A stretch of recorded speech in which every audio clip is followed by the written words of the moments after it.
పవన్ కళ్యాణ్ గారి ఫ్యాన్స్ అందరూ కూడా రెడీగా ఉండండి.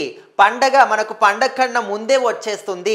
దసరా పండుగ అక్టోబర్ 2కి అయితే దసరా దీపావళి రెండు కూడా కలిసి ఒక అతిపెద్ద పండగ మనకు సెప్టెంబర్ 25న రాబోతుంది అంటూ ఫ్యాన్స్ అందరూ కూడా ఇప్పుడు చాలా హ్యాపీగా ఫీల్ అవుతున్నారు. ఎందుకంటే ఓజీ సినిమా గురించి ఎన్ని రోజుల నుంచి ఎన్ని ఆశలతోని ఎదురు చూస్తున్నారు ఫ్యాన్స్. అయితే కళ్ళల్లో ఒత్తులు వేసుకొని మరీ ఈ సినిమా కోసం ఎదురు చూస్తూ ఉన్నారు. అయితే ఇప్పటి వరకు పవన్ కళ్యాణ్ గారి కెరీర్లోనే ఇలాంటి ఒక బిగ్గెస్ట్ హిట్ సినిమాని ఇప్పటి వరకు చూడలేదు. ఖచ్చితంగా ఈ సినిమా అనేది ఓన్లీ పవన్ కళ్యాణ్ గారి కెరీర్లోనే కాదు, మన తెలుగు సినిమా ఇండస్ట్రీలోనే ఒక వన్ ఆఫ్ ది మైల్ రాయిగా ఈ సినిమా నిలిచిపోతుందనే విధంగా ఇప్పుడు అందరు కూడా మాట్లాడుకుంటున్నారు.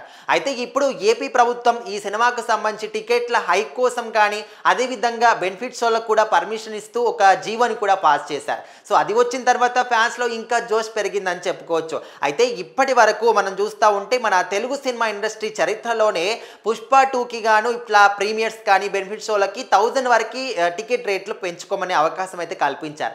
అయితే ఆ తర్వాత అంటే అంతకుముందు వచ్చినటువంటి త్రిబుల్ ఆర్ కానీ బాహుబలి 2 కానీ ఈ విధంగా లేదు. సో ఇప్పుడు పుష్ప 2 తర్వాత ఓజీ సినిమాకి ఆ రేంజ్లో అంటే ఇక్కడ ఈ సినిమాకు కూడా ఓజీ సినిమాకు కూడా బెనిఫిట్ షోలకి ఒక్క టికెట్ ధర ₹1000 వరకు అనే విధంగా చెప్తూ ఉన్నారు. అండ్ అదే విధంగా బెనిఫిట్ షోలతో పాటు సింగిల్ థియేటర్లో ₹125 వరకు కూడా పెంచుకునే అవకాశం కల్పిస్తున్నారు ఏపీ ప్రభుత్వం.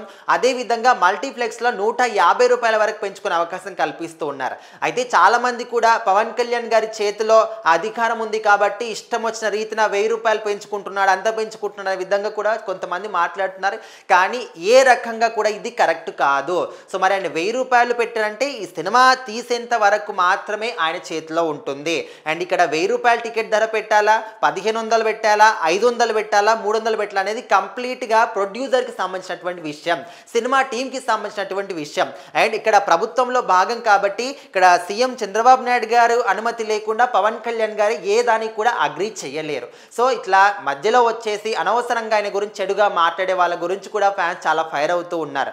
ఇంకా ఏదేమైనప్పటికీ ఏపీ ప్రభుత్వం ఆ విధంగా టికెట్ల హైక్ కోసం అదేవిధంగా బెనిఫిట్ షోలకు కూడా జీవోని పాస్ చేసింది పర్మిషన్ ఇస్తూ.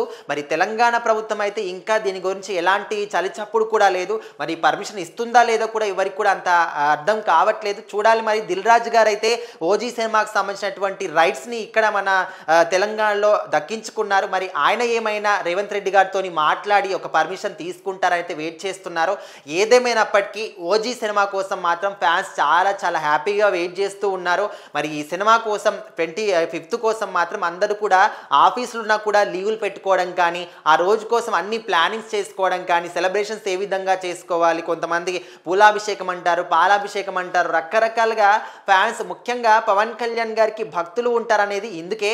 సో ఖచ్చితంగా ఈ సినిమా కోసం మాత్రం ఈ సినిమా అనేది ఓన్లీ మన తెలుగు రాష్ట్రంలోనే కాదు, for the first time Pawan Kalyan గారి ఒక సినిమా పాన్ ఇండియా రేంజ్లో రిలీజ్ అవుతుంది. మరి ఈ సినిమా కలెక్షన్స్ ఏ విధంగా ఉంటాయంటే కలెక్షన్ల సునామీ సృష్టిస్తాడు పవన్ కళ్యాణ్ గారు. మరి ఆయన అడుగు పెడితే ఏ విధంగా ఉంటుంది, ఆయన సత్తా ఏ విధంగా ఉంటుందో ఈ సినిమాతో నిరూపిస్తామంటూ కూడా ఫ్యాన్స్ కాళ్ళ దగ్గర వేసుకొని మరీ చెప్తున్నారు.